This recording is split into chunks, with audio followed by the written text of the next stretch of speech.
Chers frères et sœurs, chers amis, chers visiteurs, bonjour. Nous avons la joie ce matin de vous accueillir ici dans notre temple de Charleroi-Mercinel à l'occasion du culte dominical. Je souhaite en particulier la bienvenue à Fabien Bottès. Fabien Bottès nous vient de l'église de Couillet. Il est membre de l'équipe pastorale là-bas et nous avons eu la joie de faire quelques années ensemble sur les bancs de l'Institut biblique de Bruxelles. Donc c'est une joie pour moi en tout cas de le retrouver après toutes ces années. Il est déjà venu prêcher quelques fois, donc bienvenue à lui. Je souhaite aussi la bienvenue surprise au pasteur Joël Attia qui vient nous rendre visite. Alors, il n'apporte pas la parole cette fois-ci, on est très content en tout cas de l'accueillir, lui, ainsi que son épouse Christine et leur fille, pardon, j'ai oublié le prénom, je m'excuse, Lucille. Bienvenue à tous les trois en tout cas, ici vous êtes à la maison. Un verset biblique pour introduire ce culte, il se trouve dans Prophétie d'Ésaïe, Ésaïe chapitre 30, verset 18. Juste un verset, il sera affiché à l'écran. Voici ce que la Bible nous dit. « Cependant, l'Éternel n'attend que le moment de vous faire grâce. C'est pourquoi il se lèvera pour vous manifester sa compassion. En effet, l'Éternel est un Dieu d'équité. Heureux tous ceux qui comptent sur lui. » C'est avec ce merveilleux verset que nous voulons débuter notre culte ce matin. Nous voulons tourner nos regards vers Dieu. Et ce verset nous montre quelle est l'attitude de Dieu vis-à-vis de celui ou celle qui s'approche de lui dans une démarche de foi. C'est-à-dire en disant « mais je te fais confiance, je te cherche toi ». Bien, la Bible nous dit « ce Dieu-là se tient prêt à se lever, à nous encourager, à nous bénir ». Ce matin, que nous soyons heureux et reconnaissants, que notre conscience nous accuse des fautes que nous aurions commises. Parfois, on s'approche comme ça le dimanche matin en se disant « j'y vais », mais ça pèse sur la conscience. Que notre cœur soit chargé d'un lourd fardeau, parce qu'il ne faut pas se voiler la face. Il y a des semaines où ça va très bien, et il y a des semaines où tout simplement c'est la galère. Que notre âme fébrile se demande si je serai bien reçu dans la présence de Dieu. Est-ce que ma louange ne va pas être hypocrite ? Bien, la Bible ici nous montre sans équivoque, sans aucun doute, que Dieu n'attend que le moment de nous faire grâce. En lisant ce verset, je me suis dit, ça m'a fait penser à quelque chose au Moyen-Âge. Au Moyen-Âge et même à l'époque, quand on voyageait, quand on prenait la route, il y avait parfois des brigands. La spécialité des brigands, c'était se planquer dans un buisson et on guettait les voyageurs dans le but de les détrousser. Eh bien, Dieu, je ne vais pas dire que c'est comme un brigand, mais lui, il guette l'arrivée de tous les voyageurs qui viennent à lui, de toutes les âmes chargées, parce qu'il veut leur donner du repos. Il guette, il regarde. Heureux tous ceux qui comptent sur lui. Si vous connaissez Dieu, quelle joie, quelle espérance vous avez. C'est le Dieu qui guérit, c'est le Dieu qui console, c'est le Dieu qui délivre, c'est le Dieu qui sauve encore aujourd'hui. Amen. Je vous invite à prier, et après quoi nous aurons l'occasion de faire monter nos voix pour louer le Seigneur par nos chants. Tendre Père, nous voulons nous approcher de toi ce matin, en ton Fils Jésus. Nous confessons, Seigneur, que nos vies sont loin d'être parfaites. C'est vrai que nous sommes pécheurs, et il y a bien des fois où nous trébuchons dans nos pensées, dans nos paroles, dans nos gestes, dans nos actions. Tu vois toutes nos vies, Seigneur. Il y a ces moments heureux, ces moments qu'on a envie qui durent, et puis il y a ces moments, Seigneur, où on a juste envie que ça passe. Tels que nous sommes, nous voulons nous approcher de toi, Seigneur. Nous te remercions pour ce texte, Ésaïe 30, 18, qui nous rappelle que toi, tu n'attends que ce moment de nous faire grâce, de manifester ta compassion. Nous voulons nous rappeler que lorsqu'on tourne les regards vers toi, Seigneur, il y a de la joie, il y a de l'espérance, il y a un avenir certain qui nous est donné. Père, nous voulons te remettre ce culte entre tes mains, tout ce qui sera dit, tout ce qui sera fait, que ce soit à ta gloire. Nous prions, Seigneur, pour toutes ceux et celles aussi qui ne te connaissent pas encore, que sur ce chemin, ils puissent te rencontrer, que tu puisses aussi leur faire sentir combien tu es bon, Seigneur, combien tu es fidèle. Au nom de Jésus, Amen. Je vous invite à un premier chant, et ce premier chant s'intitule « Ton nom est grand ». Les paroles nous invitent à nous sentir, à nous remettre dans la présence de Dieu, ou plutôt à prendre conscience qu'il est là. Souvent on dit on va entrer dans la présence de Dieu, Dieu est toujours là. C'est nous qui parfois on le sent ou on ne le sent pas, mais qu'on le sente ou on ne le sent pas, il est là. Le texte nous rappelle cette réalité, il est là, ton nom est grand. Pour ceux qui le peuvent et qui le veulent, je vous invite à vous lever.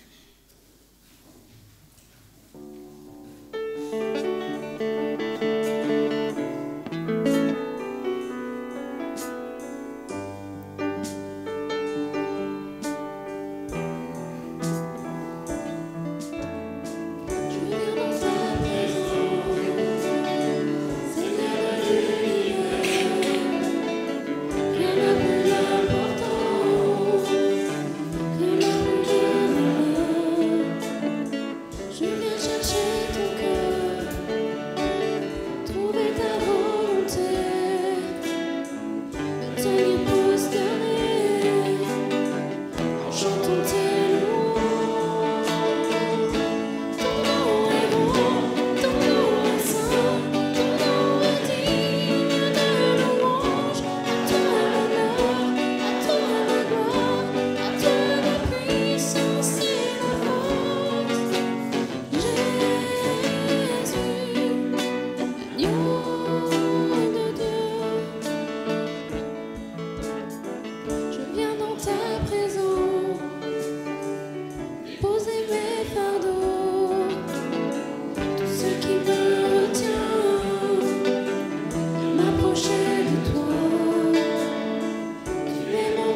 le chant suivant, « Rédempteur du monde ». Alors c'est quoi un rédempteur, Certains m'ont dit, est-ce que c'est un électro qu'on met dans la cuisine? C'est un terme technique qu'on emploie souvent dans nos églises, on ne comprend pas toujours le sens. Dans l'Antiquité, on appelait rédempteur quelqu'un qui avait beaucoup d'argent et qui allait au marché aux esclaves pour acheter des esclaves dans le but de les libérer. Et quand on dit « Jésus est mon rédempteur », c'est celui qui paye pour ma liberté. Il fait ce que je n'aurais pas pu faire, il paye ce que je n'aurais jamais pu payer pour être libre, libre du péché, libre de la condamnation, libre de cette séparation avec Dieu. Il me rapproche de Dieu, il me rachète. Rédempteur du monde.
Nous allons ouvrir la Bible, la parole de Dieu, à Psaume.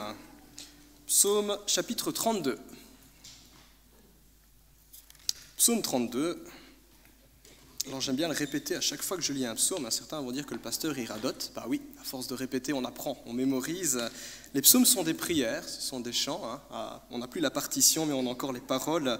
Des chants et des prières qui sont inspirés par Dieu et qui ont été mises par écrit pour nous aujourd'hui. Psaume 32. Alors il y a un titre dans ma Bible. Le titre, c'est les maisons d'édition qui l'ont rajouté.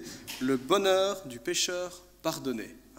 Souvent, quand on pense à pécheur, on pense à coupable, condamnation, jugement. Et c'est vrai, il y a de ça dans la Bible. Mais j'aime beaucoup la perspective que donne ce psaume. C'est quand même mieux s'il se repent. C'est quand même mieux s'il change de vie. Quelle joie! Et c'est la joie que Dieu et que les anges ont expérimenté le jour où on a donné notre vie à Jésus. Psaume chapitre 32, et nous lisons ceci à partir du verset 1. Psaume de David. Heureux celui dont la transgression est enlevée et dont le péché est pardonné. Heureux l'homme à qui l'Éternel ne tient pas compte de sa faute et dont l'esprit ne connaît pas la ruse. Tant que je me taisais, mon corps dépérissait. Je gémissais toute la journée, car nuit et jour ta main pesait lourdement sur moi. Ma vigueur avait fait place à la sécheresse de l'été. Je t'ai fait connaître mon péché. Je n'ai pas caché ma faute. J'ai dit, j'avouerai mes transgressions à l'Éternel, et tu as pardonné mon péché. C'est ainsi que tout fidèle peut te prier au moment convenable. Si de grandes eaux débordent, elles ne l'atteindront pas. Tu es un abri pour moi, Éternel. Tu me préserves de la détresse. Tu m'entoures de chants de délivrance. Je t'instruirai et je te montrerai la voie que tu dois suivre. Je te conseillerai, j'aurai le regard sur toi. Ne soyez pas comme un cheval ou un mulet sans intelligence. On les freine avec un mors et une bride dont on les orne afin qu'ils ne te bousculent pas. Beaucoup de douleurs sont le lot du méchant, mais celui qui se confie en l'Éternel est environné de sa grâce. Juste, réjouissez-vous en l'Éternel et soyez dans l'allégresse. Poussez des cris de joie, vous tous qui avez le cœur droit. Amen.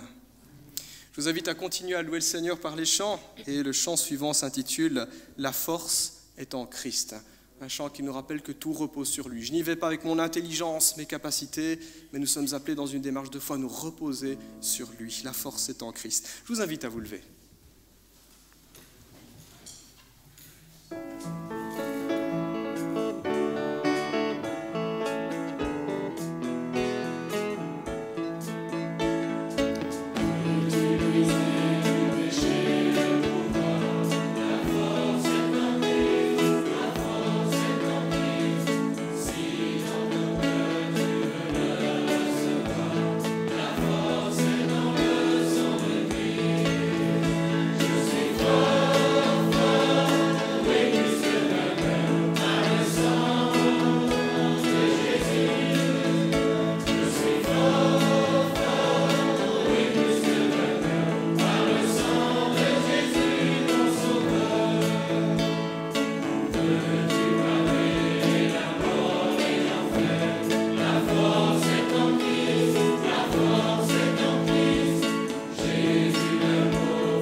Avec le chant suivant, venez le célébrer. Il est question de célébration.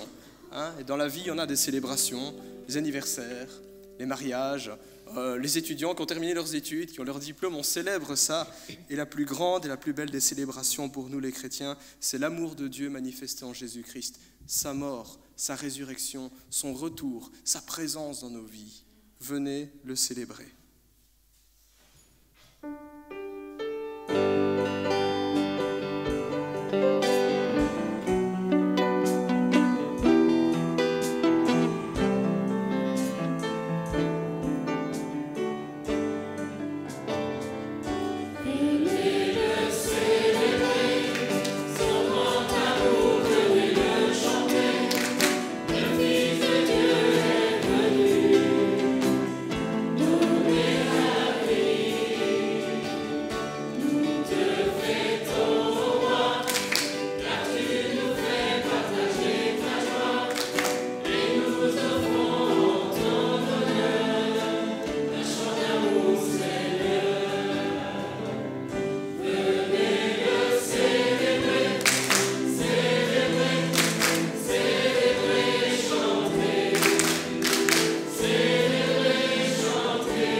avec un dernier chant avant un temps de prière libre.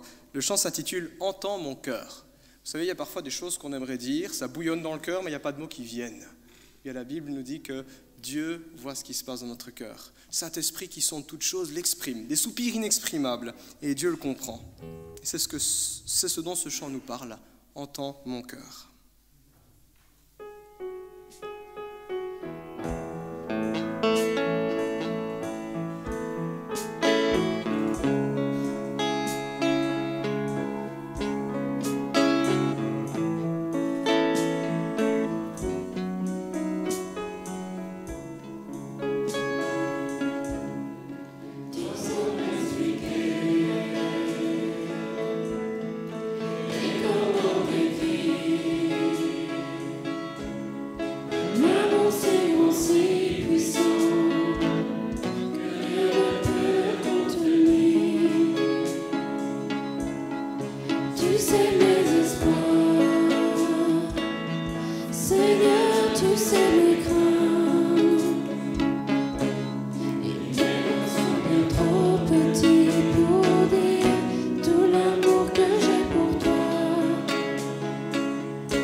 Nous allons avoir à présent un moment de prière libre. Si vous avez à cœur d'exprimer votre louange, votre adoration à Dieu, sentez-vous libre. Si vous voulez lire un texte dans les Écritures, quelques paroles qui pourront encourager vos frères et vos sœurs, sentez-vous libre. Je vous invite à prier. Seigneur, nous voulons encore nous tourner vers toi et nous voulons nous rappeler qu'en toutes circonstances, ici dans l'Église, dans nos vies, dans nos couples, dans nos familles, dans tout ce que nous pouvons entreprendre, nous voulons nous rappeler que tu es Dieu. Tu es le même hier, aujourd'hui, éternellement, qui ne change pas. Bon, fidèle, juste, saint, grâce, amour. Nous sommes là encore pour te dire que nous t'aimons, que nous croyons en toi. Nous te remercions, Seigneur, parce que tu ne nous traites pas comme le méritent nos fautes, mais conformément à ta grâce. Sois loué, Jésus. Amen. Seigneur, merci pour tout ce que tu fais pour nous, Seigneur. Depuis le début des temps, Seigneur. Tu nous as préparés, tu nous connais, Seigneur, et tu es là pour nous, Seigneur. Même parfois dans des moments de silence où nous pensons que nous sommes seuls, tu es toujours là, tu as toujours un regard sur chacun d'entre nous, Seigneur. Merci pour la Bible, merci pour ta parole qui nous aide à avancer dans la vie, qui nous aide à faire construire nos enfants aussi, Seigneur, à leur transmettre ta parole, à avoir des repères, un guide pour nous aider à les élever, Seigneur. Merci pour toutes ces choses, Seigneur. Gloire à toi, Seigneur. Amen.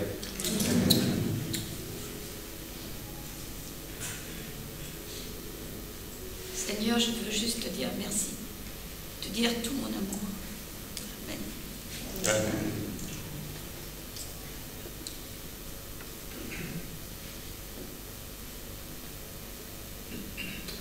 Nous voici, Seigneur, pour te dire merci. Merci pour la foi. Merci pour moi qui étais loin de toi, Seigneur. Je reconnais ton amour en moi. Je reconnais ta force en moi, Seigneur. Merci pour la famille que tu m'as donnée, Seigneur. Merci pour l'église que tu m'as donnée, Éternel. Merci pour la parole. Merci pour être tout près de moi. Même si je ne suis pas propre devant toi, mais ton esprit me lave, ton sang coulé à la croix me lave, Seigneur. Je te dis merci pour tes bienfaits. Sois loué, éternel Dieu, au nom de Jésus. Amen. Amen. Merci Seigneur, car le cœur de l'homme médite ses voies, mais c'est l'Éternel qui dirige ses pas. Et encore aujourd'hui, Seigneur, tu nous réunis en assemblée par ton Saint-Esprit pour te louer et te prier d'un même cœur. Merci Seigneur pour ta parole qui nous donne chaque jour de comment bien vivre. Merci Seigneur pour ton Église, pour le pasteur que tu t'es choisi, pour nous guider Seigneur. Merci pour chaque frère et sœur, chaque serviteur et servante. Bénis soit nos familles Seigneur, bénis soit tous ceux qui nous entourent. Et donne-nous Seigneur de partager fidèlement ton Saint-Évangile. Pardonne-nous encore Seigneur nos péchés de ce jour. Et gloire à ton nom Seigneur au siècle des siècles. Amen. Amen. Nous voici réunis, Seigneur, dans cette église. Toi qui as dit, là où vous serez rassemblés, deux ou trois, il sera persuadé que tu as avec nous, Seigneur. Comme les disciples de Maïus, même lorsque nous sommes dans la distraction, réveille-nous que nous puissions sentir ta présence. Amen.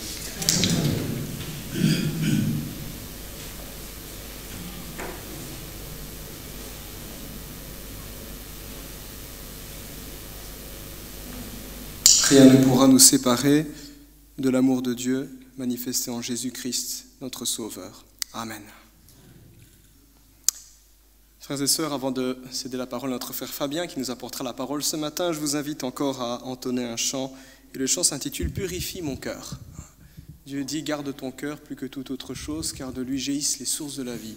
C'est étonnant de se dire en fait que tout ce qu'on peut faire dans la vie, ça vient d'abord de là. Ça vient d'abord de là. Et ce chant exprime que Dieu vienne purifier mon cœur, qui me lave de l'intérieur. Je vous invite à vous lever pour entonner ce chant.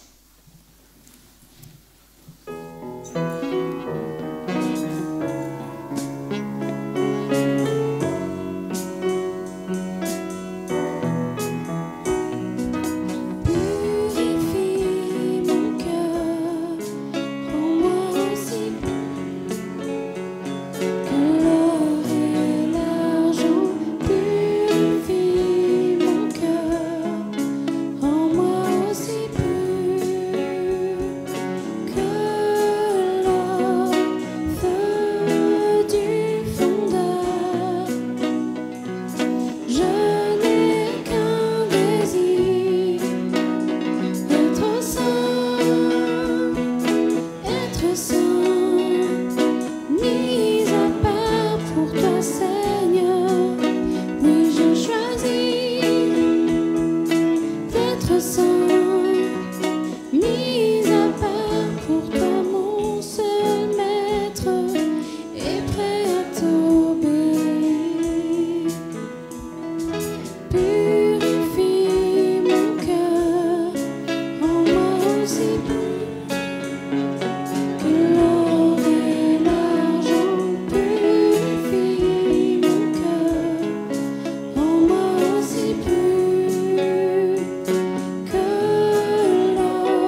Bonjour à toutes et à tous. Est-ce qu'on m'entend clairement? Oui, non, parfait. J'espère que vous allez bien. C'est toujours avec beaucoup d'émotion que je viens parmi vous. Il y a une belle histoire entre cette église et moi. Je ne sais pas si c'est le cas pour tout le monde, mais en tout cas, pour moi, il y a beaucoup d'émotion à chaque fois que je viens ici. Permettez-moi, avant de commencer, de vous remettre les salutations de l'église de Couillet, celle de Laurent et de toute l'équipe pastorale. Hop, voilà. Alors, le titre de la prédication ce matin, ce sera « Le prix d'une fondation inébranlable ». Le prix d'une fondation inébranlable qui se basera sur la fin du sermon sur la montagne. Donc, avant de commencer, Yves m'a expliqué que vous étiez en train justement de parler du sermon sur la montagne. Donc, d'ici quelques semaines, il aura tout le loisir de me corriger, de me reprendre. Quand j'étais jeune converti, on me disait assez régulièrement que c'était important d'obéir à la parole de Dieu. Être chrétien, c'est obéir à la parole de Dieu. La Bible, c'est la parole de Dieu. Mais quand on a ce livre-là dans les mains, on est quand même en droit de se dire « mais je commence par où ?»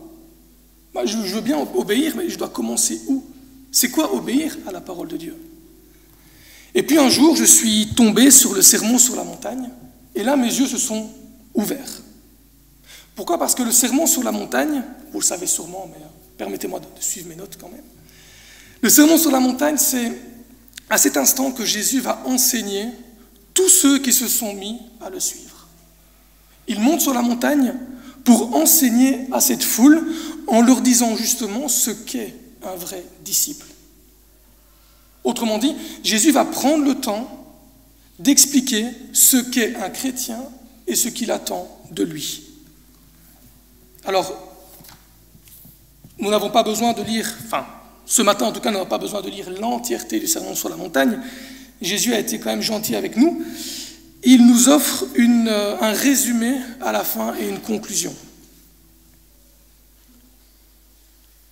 Ce résumé se trouve au verset 12, en Matthieu 7, verset 12.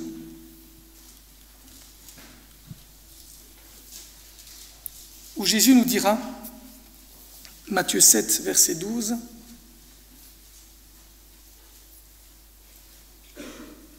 Tout ce que vous voudriez que les hommes fassent pour vous, vous aussi, faites-le de même pour eux, car c'est ce qu'enseignent la loi et les prophètes. » S'il y a un seul verset que vous devez retenir de tout le sermon sur la montagne, c'est celui-ci.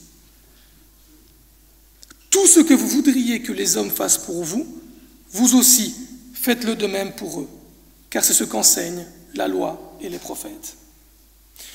L'Église, le peuple de Dieu, ne peut pas avancer dans l'unité si elle ne vit pas cette règle d'or. Toute Église, toute communauté, ne peut pas avancer dans l'unité si elle ne vit pas cette règle d'or. L'Église, ce n'est pas l'endroit où je vais arriver avec mes revendications Bible en main. Je connais tellement bien ma Bible que je sais ce que je dois m'attendre des autres. La Bible va me servir à pointer du doigt mon frère, ma sœur, qui n'a pas fait ce que j'attendais qu'elle fasse à mon égard. Elle n'est pas l'endroit où on vient pour être servi, mais l'Église est l'endroit où on vient pour servir. C'est ça l'âme du disciple. C'est l'exemple que Jésus nous a laissé.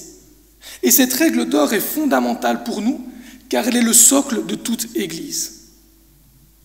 Alors ma motivation ce matin, que ce soit ici à Marcinelle, à Couillet ou peu importe dans toutes les églises, c'est que chaque église puisse vivre pleinement cette règle d'or. Mais je me suis rendu compte quand même d'une chose, c'est que l'une des difficultés principales pour mettre en application cette règle d'or, c'est peut-être une mécompréhension de ce qu'est être un chrétien, de mal comprendre ce qu'est être disciple de Jésus. Si on n'est pas tous d'accord sur ce point de départ, si on n'est pas tous d'accord sur le fait de ce qu'est être chrétien, alors ça va poser des problèmes pour vivre cette réalité dans l'Église. Lorsque je débutais mon métier, je travaille dans les systèmes d'alarme, j'ai un ami qui m'a dit « Écoute, va à la centrale, tu prends tous les fils, tu les coupes, sauf le XVB. » Alors pour ceux qui sont un peu électriciens, ils savent ce que c'est. Je vous le dirai après, parce que j'ai découvert à ce moment-là ce que c'était du XVB. J'ai ma petite pince coupante, tout fier, qu'on me donne une responsabilité. Je vais à la centrale, je prends tous les câbles et je coupe tout. C'est ce jour-là où j'ai appris que le XVB, en fait, c'est le câble d'alimentation qui amène le 230 volts à la centrale. J'ai eu la peur de ma vie, ma pince coupante, elle a explosé, et ça a posé pas de problème. En plus, c'était chez Ores, dans les bureaux d'Ores qu'on faisait ça, j'ai fait sauter les plombs de Ores. Je m'en rappelle bien, c'était il y a plus de 10 ans, mais je m'en rappelle très très bien.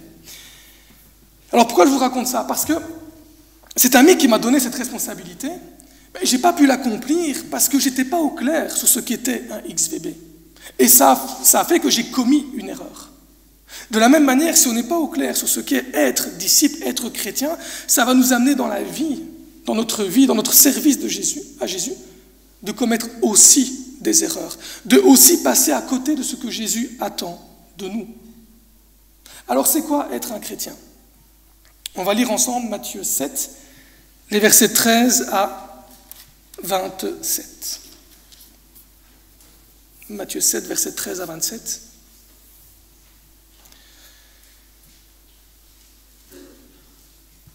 Entrez par la porte étroite. En effet, large est la porte, spacieux le chemin menant à la perdition. Il y en a beaucoup qui entrent par là. Mais étroite est la porte, resserré le chemin menant à la vie, et il y en a peu qui les trouvent. Méfiez-vous des prétendus prophètes. Ils viennent à vous en vêtements de brebis, mais au-dedans ce sont des loups voraces. Vous les reconnaîtrez à leurs fruits. Cueille-t-on des raisins sur des ronces ou des figues sur des chardons? Tout bon arbre porte de bons fruits, mais le mauvais arbre produit de mauvais fruits. Un bon arbre ne peut pas porter de mauvais fruits, ni un mauvais arbre porter de bons fruits. Tout arbre qui ne produit pas de bons fruits est coupé et jeté au feu. C'est donc à leurs fruits que vous les reconnaîtrez. Ceux qui me disent « Seigneur, Seigneur » n'entreront pas tous dans le royaume des cieux, mais seulement celui qui fait la volonté de mon Père céleste. Beaucoup me diront ce jour-là « Seigneur, Seigneur, n'avons-nous pas prophétisé en ton nom? N'avons-nous pas chassé des démons en ton nom? N'avons-nous pas fait beaucoup de miracles en ton nom ?» Alors je leur dirai ouvertement « Je ne vous ai jamais connu. Éloignez-vous de moi, vous qui commettez le mal. » C'est pourquoi toutes ces personnes qui entendent ces paroles, toute personne qui entend ces paroles que je dis et les met en pratique, je la comparerai à un homme prudent qui a construit sa maison sur le rocher. La pluie est tombée, les torrents sont venus, les vents ont soufflé et se sont déchaînés contre cette maison. Elle ne s'est pas écroulée parce qu'elle était fondée sur le rocher. Mais toute personne qui entend ces paroles que je dis et ne les met pas en pratique ressemblera à un fou qui a construit sa maison sur le sable. La pluie est tombée, les torrents sont venus, les vents ont soufflé et se sont abattus sur cette maison. Elle s'est écroulée et sa ruine a été grande. Le premier point de la prédication va nous parler du prix d'une vie d'obéissance. Alors Jésus, au travers de l'explication de ce qu'est un disciple, Jésus va développer 2 points principaux et tirer une conclusion. Le premier point, c'est celui-ci: payer le prix d'une vie d'obéissance. On va rentrer dans le vif du sujet. Devenir chrétien, ça coûte. Être chrétien, ça coûte. Ça peut paraître bizarre, parce que la grâce en Christ, elle est gratuite, on est sauvé par la grâce. Une grâce, c'est gratuit. Si je dois payer pour une grâce, c'est plus une grâce, c'est un service. Pourtant, la grâce de Dieu coûte. Ça coûte d'être un chrétien. Et pour expliciter ce propos, j'aimerais vous lire un très court passage de ce livre de Dietrich Bonhoeffer, qui est une compilation de ses enseignements justement sur le sermon sur la montagne. Et permettez-moi de lire juste quelques lignes. Il dira que la grâce coûte. Elle coûte parce qu'elle appelle à devenir disciple à la suite de Jésus. Elle est grâce parce qu'elle appelle à suivre Jésus-Christ. Elle coûte parce qu'elle coûte à l'être humain le prix de sa vie. Elle est grâce parce qu'alors seulement elle offre la vie à l'homme.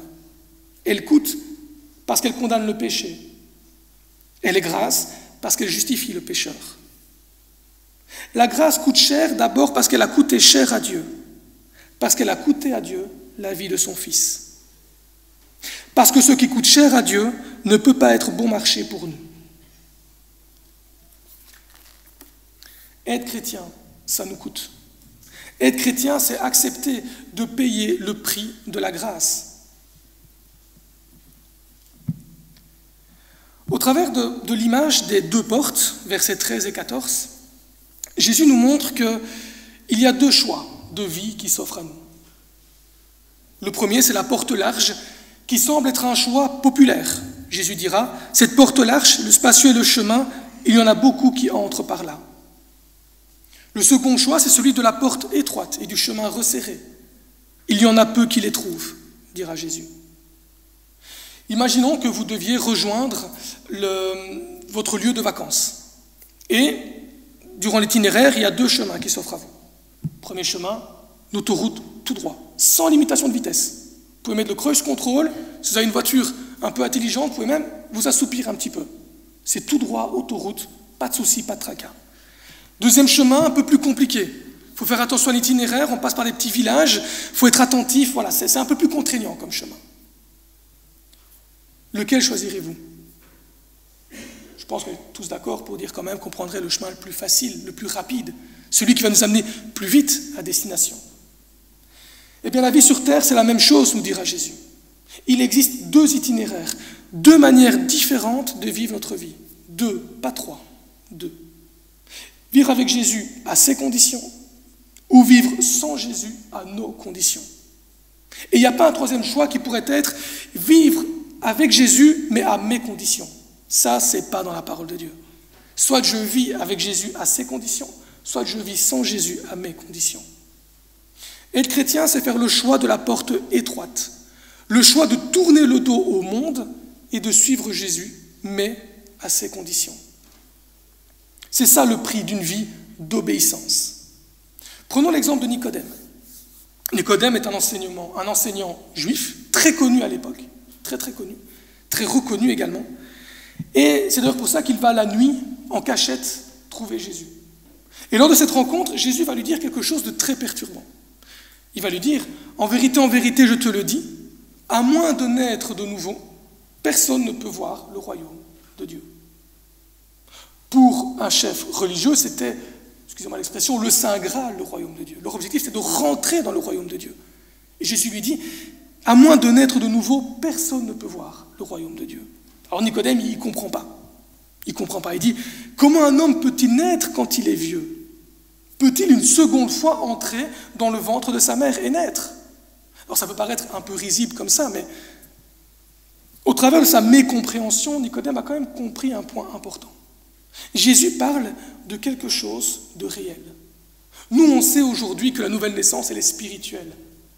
Mais du peu d'expérience que j'ai du ministère pastoral, on se rend parfois compte que pour les chrétiens, spirituel et imaginaire, c'est parfois un peu synonyme. Ce que Nicodème a compris ici, c'est que ce domaine spirituel dont parle Jésus, il est réel. Il doit véritablement se passer quelque chose dans ma vie pour que je puisse entrer dans le royaume de Dieu. C'est ce que Jésus dira, il répondra à Nicodème. En vérité, je te le dis, à moins de naître d'eau et d'esprit, on ne peut entrer dans le royaume de Dieu. C'est en Jean 3, versets 3 à 5. Pour entrer dans le royaume de Dieu, pour devenir chrétien, on doit d'abord être purifié, c'est l'œuvre de l'eau ici, et naître de nouveau. C'est la vie que l'Esprit nous donne. La nouvelle naissance, nous dira Jésus, c'est devenir quelqu'un de nouveau.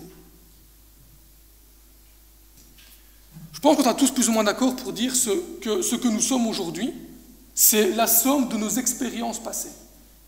Le Fabien Bottès que vous avez devant vous, il est issu de tout son passé, de mes réussites, de mes échecs, de ma vie familiale, des bonnes choses qui s'y sont passées, des mauvaises choses qui s'y sont passées, les bonnes fréquentations que j'ai eues, les mauvaises fréquentations que j'ai eues. Tout ça a fait que je suis comme je suis aujourd'hui. C'est ce qui a fait mes valeurs, c'est ce qui a fait parfois mes réactions réflexes. Enfin, voilà, c'est tout ça, c'est ce qui a fait ce que je suis aujourd'hui. Imaginons maintenant qu'on arrive à me dupliquer et qu'on me mette 9000 km plus loin, au Japon.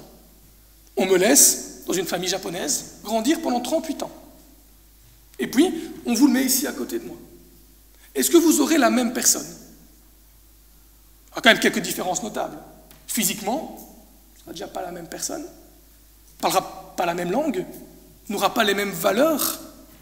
On sera finalement radicalement différents.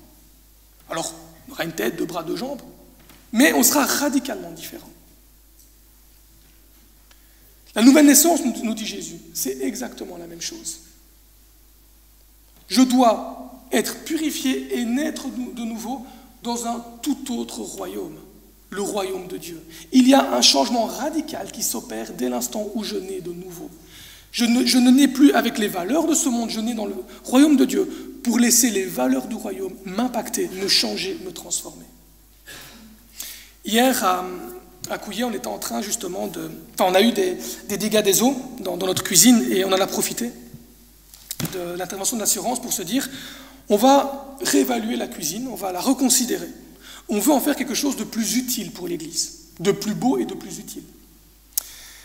Et pour y arriver, on a dû arracher, on a dû casser, on a dû plier, découper, scier, briser et nettoyer. Si la cuisine pouvait vous parler ce matin, je ne suis pas certain qu'elle vous dirait qu'elle a passé un agréable moment.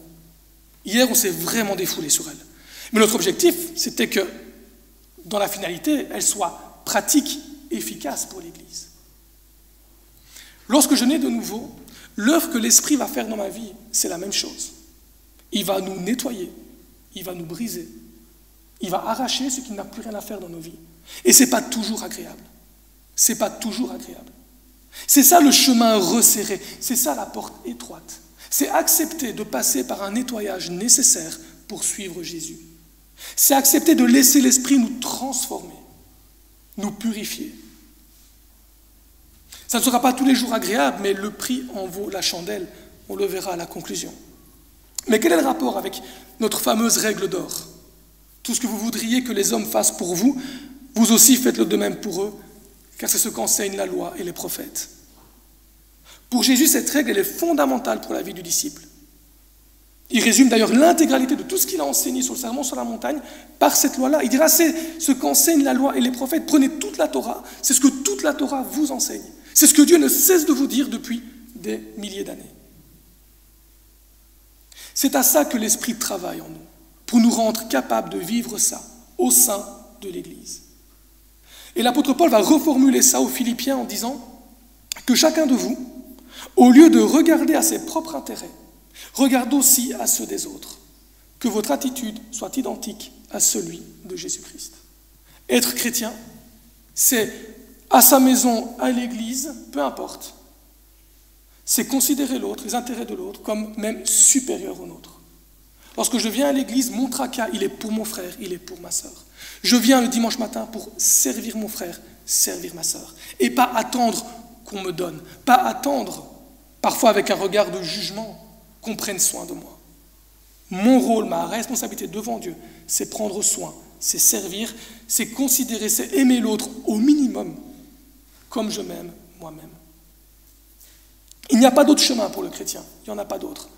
Il n'y a pas, comme j'ai dit tout à l'heure, il n'y a pas un troisième qui serait vivre pour Jésus, mais à mes conditions. Être chrétien, nous rappelle Jésus, c'est accepter de payer le prix d'une vie d'obéissance. Et oui, ce n'est pas un choix populaire. Ce ne sera pas tous les jours agréable, car ça va nous coûter. Ça va nous coûter de renoncer peut-être à l'illégalité, de renoncer à la rancœur. J'ai mon épouse qui a eu une petite formation sur ce qu'est à l'école, ce qu'est les émotions, etc. Et il y a un spécialiste qui a expliqué qu'une émotion, ça dure entre 7 et 12 secondes. Tout le reste, c'est nous. Tout le reste, c'est nous qui entretenons. Donc la colère que vous subissez sur le moment, si demain vous êtes toujours en colère, c'est votre responsabilité. Parce que vous avez nourri cette colère-là. La jalousie, si vous êtes encore jaloux 1 jour, 2 jours, 3 jours après, vous l'avez nourrie. La rancœur, c'est toujours de la rancœur en vous, c'est parce que vous l'avez nourrie. Qu'elle jaillisse en nous, ce n'est pas notre responsabilité. Mais ce qu'on va en faire est notre responsabilité. Alors oui, ce n'est pas agréable de lutter contre ça, de lutter contre ces émotions. Ça coûte. Ça coûte aussi peut-être le choix de la paix et du pardon, le choix de l'honnêteté, etc. On pourrait citer des exemples par milliers. Et oui, il y aura des moments où il faudra lutter contre notre chair. Quand elle tentera de nous jalouser les uns les autres, quand elle tentera de nous pousser à ruminer les uns contre les autres, quand elle essaiera de nous éloigner les uns des autres, il y aura toujours des bonnes raisons. Dans les conflits dans les églises, il y a toujours d'excellentes raisons. Mais je ne sais pas ce qu'elles valent devant notre Seigneur. Quand par tous les moyens, elle tentera de nous diviser. Pourtant, c'est là-dessus que nous conduit le chemin resserré. Il nous conduit à l'agonie de notre chair. Il n'y a rien qui devait être plus important pour nous que d'obéir à Jésus et d'en payer le prix. Alors oui, tout ce que vous voudriez que les hommes fassent pour vous, vous aussi faites-le de même pour eux, car c'est ce qu'enseignent la loi et les prophètes, c'est tout sauf facile à accomplir. Mais un chrétien sait qu'il devra en faire le combat de toute une vie. Donc le premier point, payer le prix d'une vie d'obéissance. Et notre second point, c'est les versets 15 à 20, c'est payer le prix de la discipline. Payer le prix de la discipline. Est-ce que vous connaissez la différence entre un fan de foot et un footballeur professionnel? Question rhétorique, enfin si vous voulez, vous pouvez répondre, mais le salaire, effectivement. Et j'ai mis entre parenthèses, je ne parle pas de richesse, donc c'est pas vers ça que je voulais aller. Mais effectivement, il y a le salaire, mais c'est surtout leur mode de vie. C'est surtout leur mode de vie. Ah, il y a le stéréotype du fan de foot qui a une petite... Un footballeur avec ça, c'est quand même plus rare à trouver. Le mode de vie du joueur professionnel est radicalement différent du mode de vie du fan de foot. Le joueur professionnel va lui consacrer sa vie à son club. Il va mettre en place toute une discipline pour être le plus efficace possible. Il va écouter l'entraîneur et mettre en application ce qu'il lui demande. Il va aussi accepter ses choix, les choix de l'entraîneur, même s'il n'est pas toujours d'accord. C'est l'entraîneur qui a le dernier mot. Parce que ce qui compte, ce n'est pas mon intérêt, c'est l'intérêt de l'équipe. Si je commence à faire le rebelle, le match de foot, il ne va pas bien se passer. On a déjà eu des exemples comme ça de super équipes de foot qui n'arrivent à rien faire sur le terrain parce que chacun veut tirer la gloire de son côté. Le fan, lui, n'est pas forcément sportif. Alors, il y en a, je ne veux pas trop stigmatiser, si vous êtes fan de foot, vous pouvez être sportif. On peut avoir des fans qui connaissent tout de leur club. Tous les joueurs qui sont passés, ils ont chez eux la collection de tous les maillots, ils connaissent tout, ils sont vraiment des fans assidus du club. Par contre, si les résultats ne sont pas là, le fan, il râle. Il crie sur les joueurs, il critique l'entraîneur. Le fan a aussi toujours raison. Un fan de foot, il a toujours raison. Il sait quand c'est hors-jeu ou pas, il sait quand il y a faute ou pas, c'est le fan qui a raison. Mais le fan de foot, il aime aussi le club quand celui-ci lui apporte satisfaction. Et j'ai parfois, et je pèse mes mots quand je le dis, mais j'ai parfois l'impression qu'on confond être chrétien avec être fan de Jésus. Comme le dira Jésus, la différence se remarquera assez facilement. Vous les reconnaîtrez à leurs fruits, au verset 16. Le chrétien, c'est celui qui a payé le prix de la discipline. C'est celui qui vit, non plus pour ses propres intérêts, mais pour l'intérêt, permettez-moi le parallèle, du club, l'intérêt de l'Église, l'intérêt du royaume de Dieu. C'est celui qui va mener une vie cohérente avec ce que Jésus attend de lui, l'obéissance.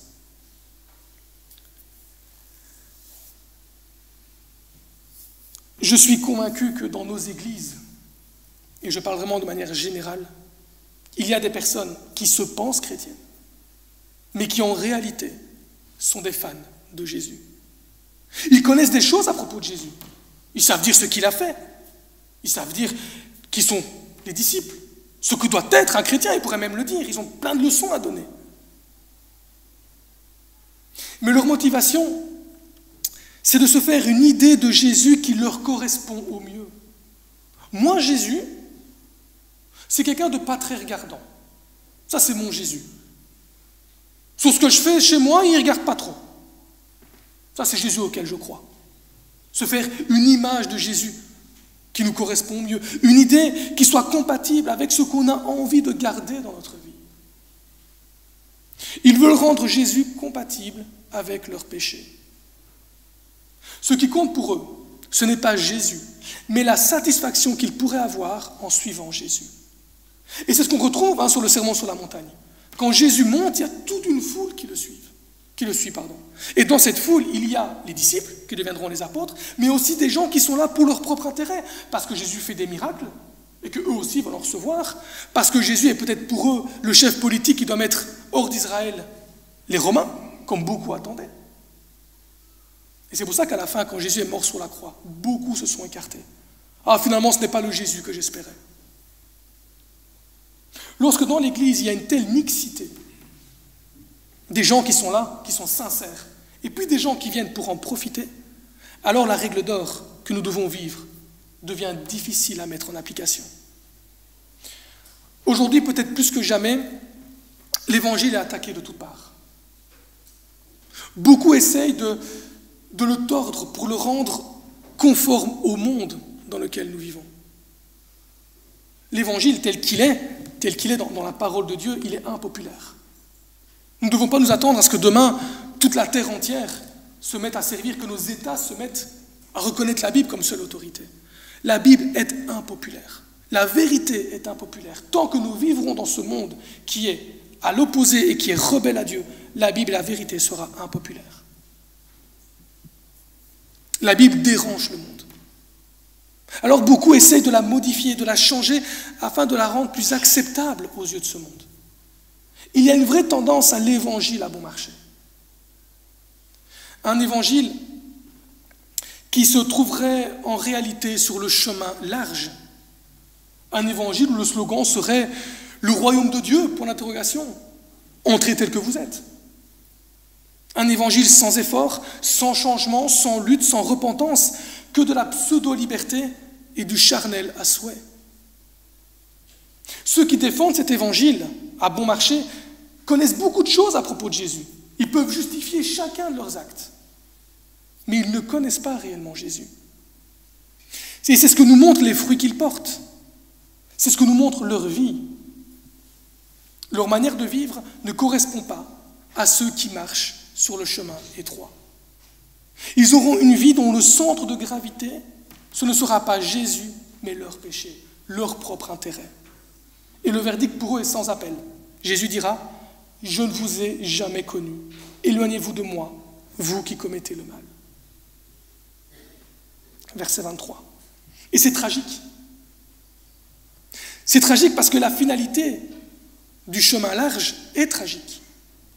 C'est la finalité dont le prix de la discipline n'aura pas voulu être payé. La finalité d'un fan qui aura sans cesse refusé de faire partie de l'équipe. Lui, il est bien dans l'estrade. Il est là le jour de match. Dimanche matin, il est là à l'église. Pas de problème. Par contre, le reste de la semaine, il faut me laisser tranquille. Parce que faire partie de l'équipe, c'est trop difficile, c'est trop contraignant, c'est peut-être trop religieux. Tout ce que vous voudriez que les hommes fassent pour vous, vous aussi, faites-le de même pour eux, car c'est ce qu'enseignent la loi et les prophètes. Ça demande que le cœur du chrétien soit protégé par une discipline de vie qui ne laisse ni la place ni le temps aux fausses doctrines de s'installer. Car très vite, on pourra dévier et se trouver un grand nombre d'excuses pour ne pas obéir à cette règle d'or. Vous savez comment je sais que mon fils est fatigué? Petit fils de 9-10 mois, 10 mois maintenant. Parce qu'il est de mauvaise humeur, il râle tout le temps.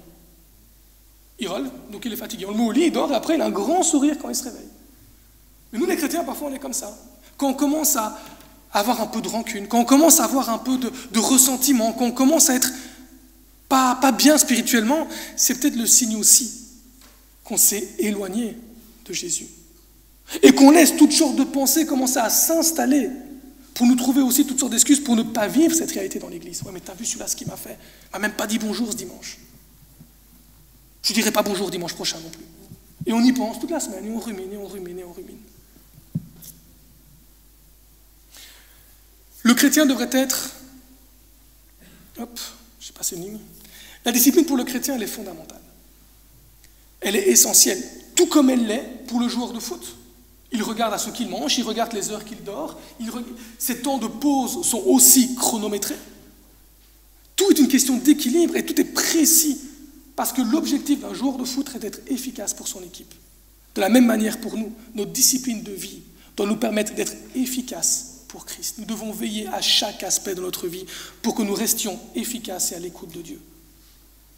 Le chrétien devrait être tout autant concerné par sa réalité d'enfant de Dieu que le footballeur l'est par sa réalité de joueur de foot.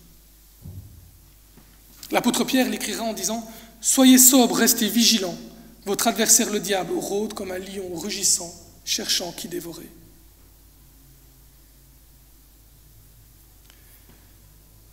Le temps avance, j'arrive au troisième point qui sera un point de conclusion.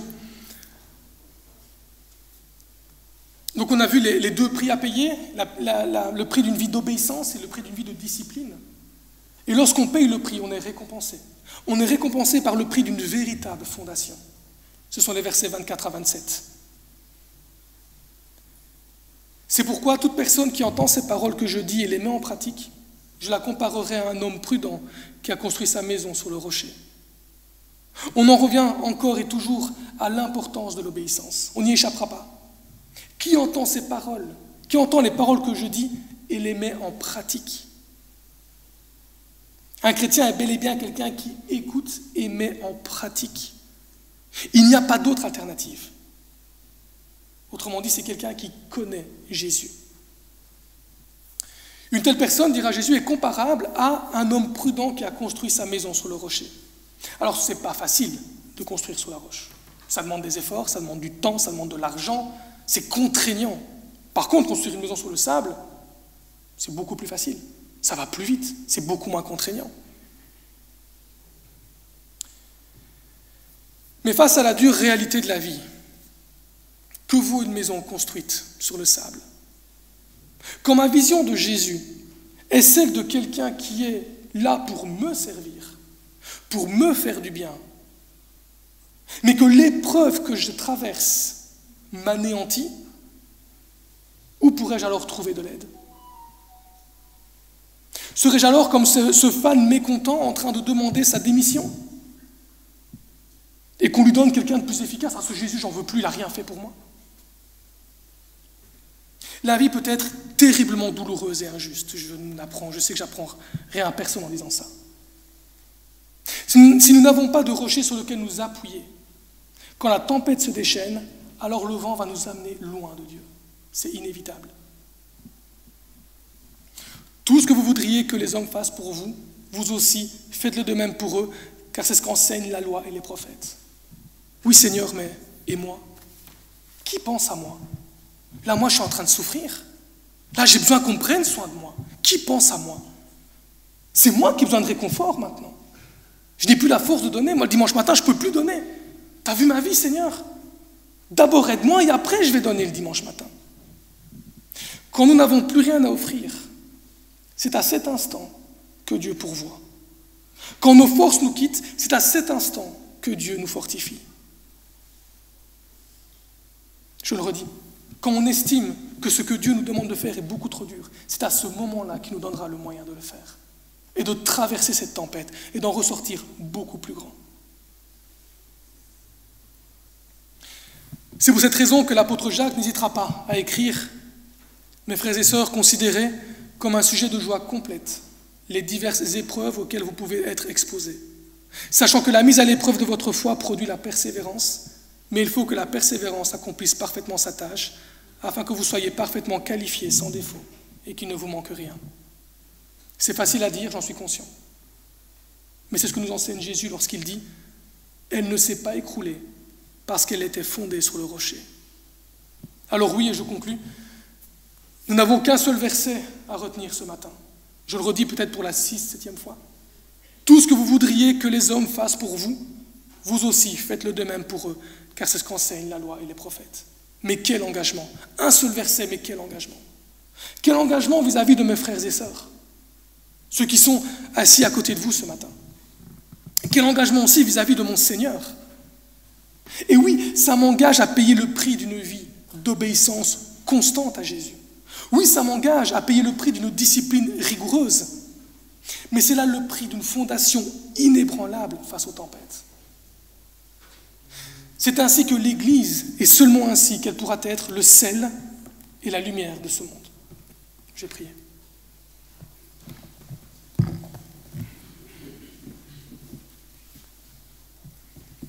Seigneur mon Dieu, je te remercie pour ta parole. Je te remercie, Seigneur, parce que tu veux faire de l'Église, comme le disait quelqu'un, tu veux faire de l'Église, Seigneur, l'endroit le plus sûr au monde. Tu veux faire en sorte, Seigneur, qu'au sein de l'Église, nous puissions te retrouver, toi, retrouver ton amour au travers des uns des autres. Retrouver, Seigneur, tes bienfaits, retrouver, Seigneur, tes bontés. Retrouver, Seigneur, tous ces dons que tu veux nous donner en abondance au travers des uns et des autres. Je te prie vraiment ce matin pour, ici et ailleurs, partout où tes disciples se rassemblent, que nous puissions vraiment, Seigneur, faire de cette règle d'or un impératif de nos vies, prendre soin les uns des autres. Car si nous ne trouvons pas cela, Seigneur, dans l'Église, nous ne le trouverons pas dans le monde. Je te prie, Seigneur, vraiment, que nous puissions manifester cet amour que tu nous manifestes au quotidien. Amen.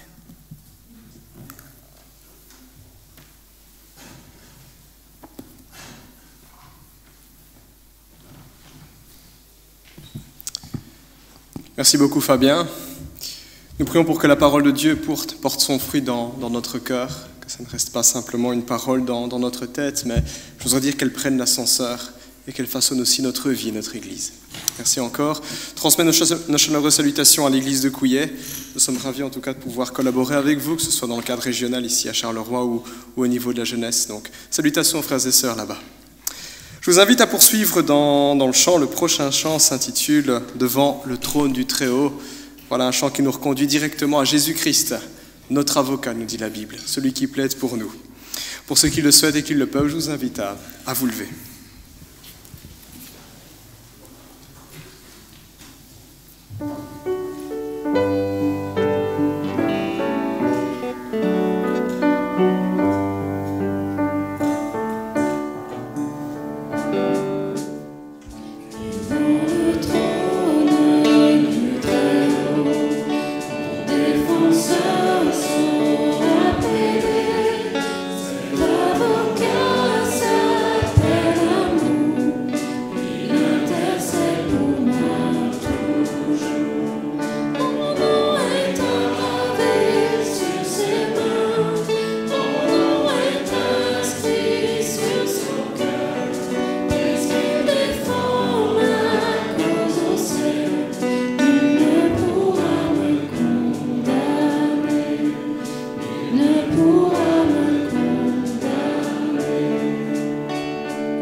Donné pour moi sa vie, mon sauveur.